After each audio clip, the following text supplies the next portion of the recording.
Greetings, greetings, greetings. What's good, YouTube? American RX at it again for another Grand Slam. Tonight I'm just gonna build on these so-called Native Americans. I'm gonna show you that homes are not native, are not original to the Americas, and I'm gonna show you that their style of homes that you always see in these older pictures in the 1800s, these teepees aren't really our style of building. Okay, these are for nomadic people. Okay, nomadic people are people who doesn't have a they don't have a permanent home. You know what I mean? So let's get to it. Okay, the Chum settlers of the Nenets people of Siberia in northwest Russia are freaking awesome. Okay, so this is from a site off grid. All right, the Yamal Nenets are nomadic people and herders of reindeer in the vast northern reaches of Siberia. They live in chums, pronounced shums, which are large teepee-like tents made from all tall poles and reindeer hides. Now, I'm gonna show you that in Siberia. This is Siberia, okay? All right, look at the pictures, okay?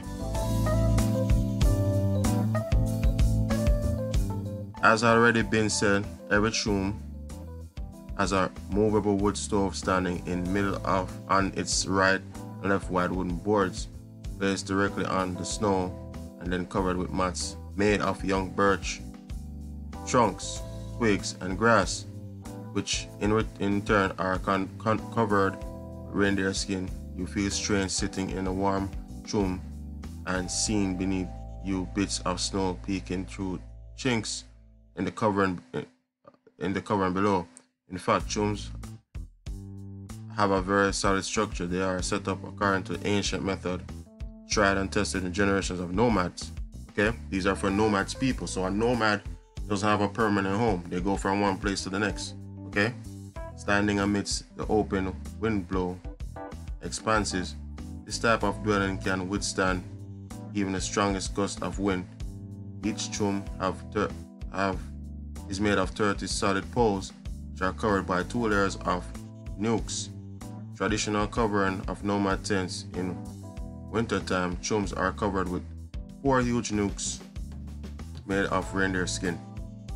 Okay, and this is what you normally see so-called Native Americans. This is what their homes look like. Okay, when you look at older pictures, you'll see that this is what they lived in. Okay, these people look like the so-called Native Americans. This is in Siberia. Okay, see the teepees. Okay, these shelters are a perfect example of design meets function. They are practically and perfect in every way. Snow drifts off steep roof and doesn't collect. It's a very quick shelter to set up once initial materials are gathered and made. It's portable. Okay, so these from what I'm reading, these structures are really for cold climates, so the snow could easily roll off it. Okay, so it doesn't snow doesn't pile up. Okay, so obviously it's telling you that it's not really for warm climates. So teepees are not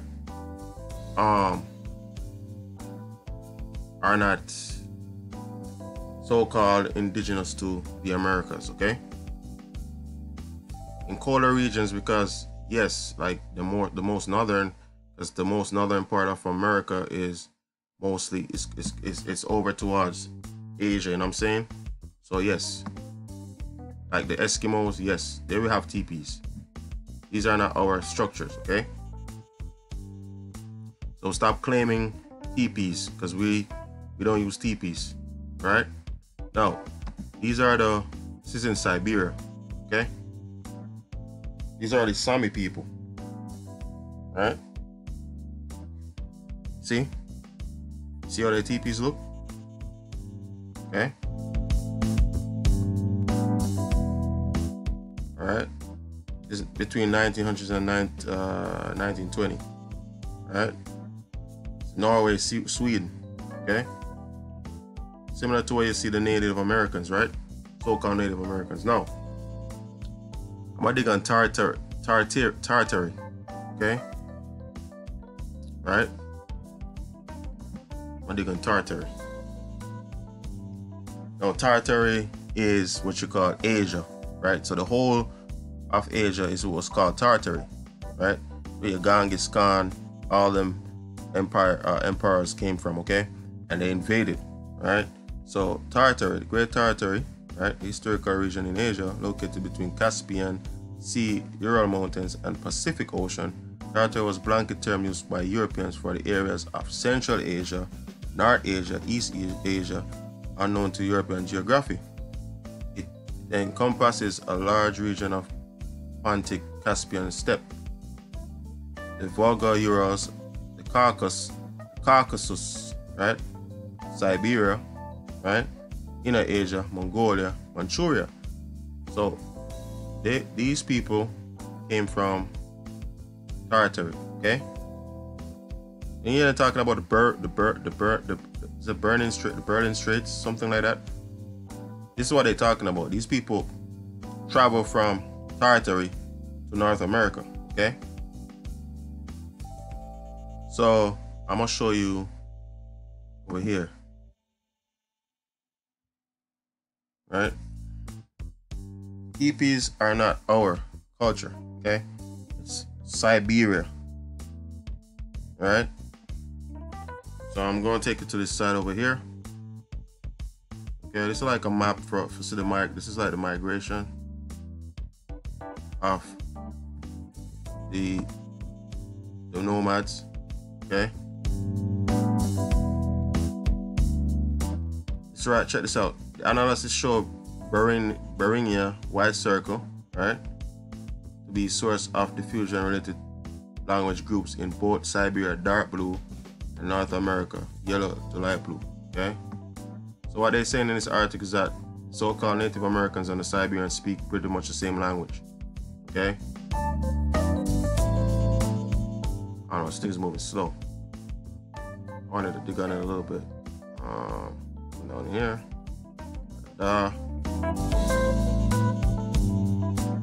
Yeah, people, so stop claiming teepees, okay?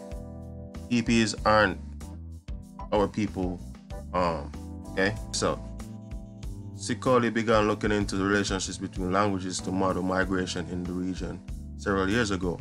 When he was in Houghton at the University of Alaska, Sikoli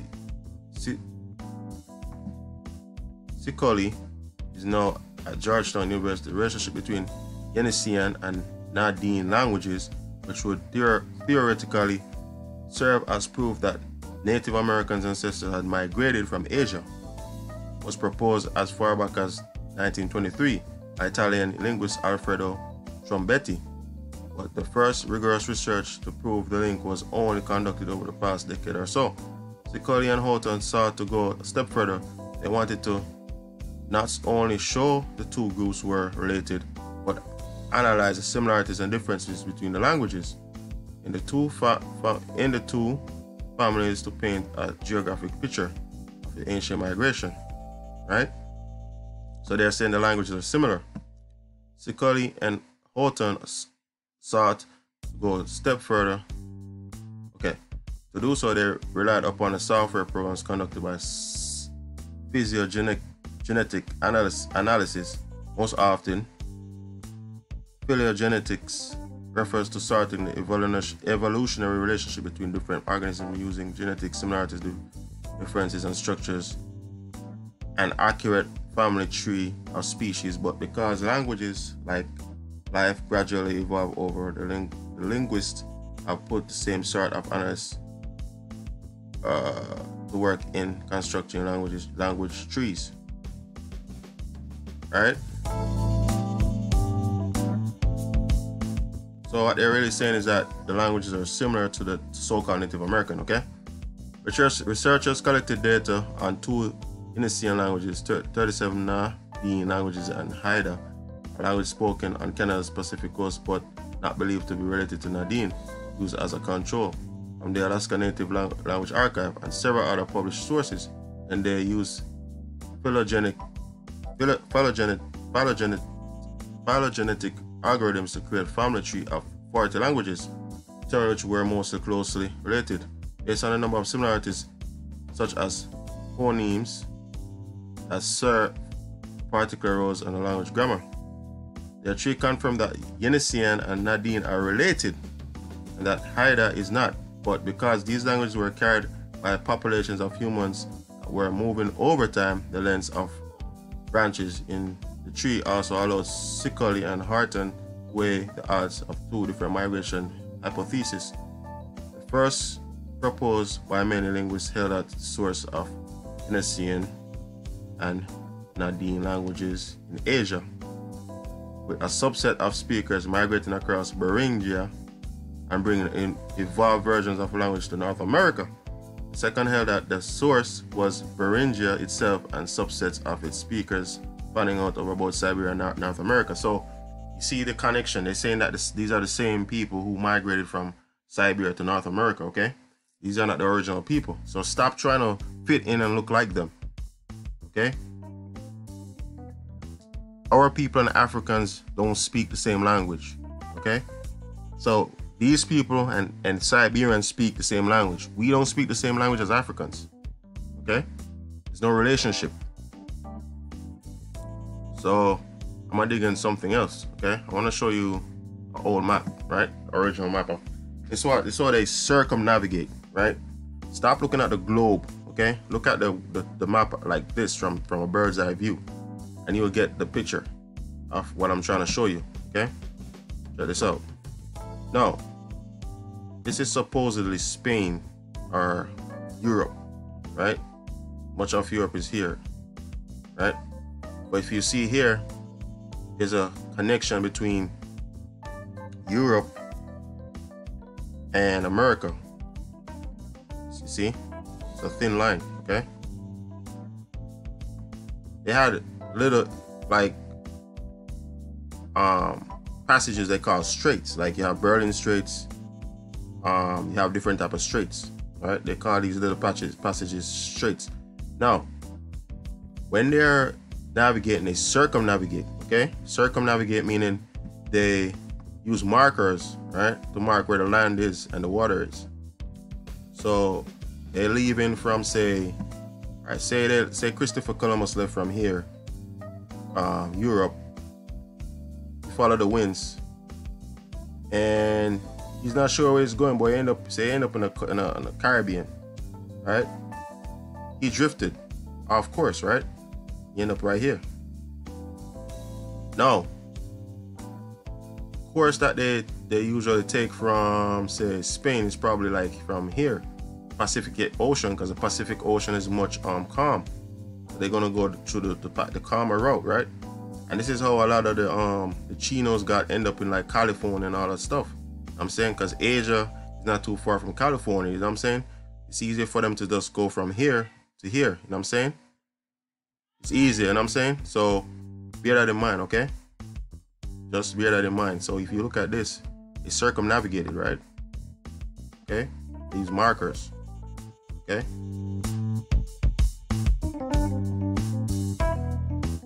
The Atlantic Ocean is way rougher than the Pacific Ocean. That's why they call it Pacific, because it's peaceful, okay? So common sense is gonna tell you they're gonna travel through the Pacific Ocean. And this is how a lot of chinos, they end up over here. It's like South America, right? These so-called chinos, these so-called Indians, they're chinos. And if you notice, there's a lot of them end up in like Mexico, you know what I'm saying? Because they travel this route. Okay? So stop letting them fool you, man. Stop letting them fool you, man. Take it from me. Yeah, so bear in mind, they've circumnavigated, okay? Take that globe out your mind, okay? This is how the Earth really looks. It's really like one landmass, okay? Peace out.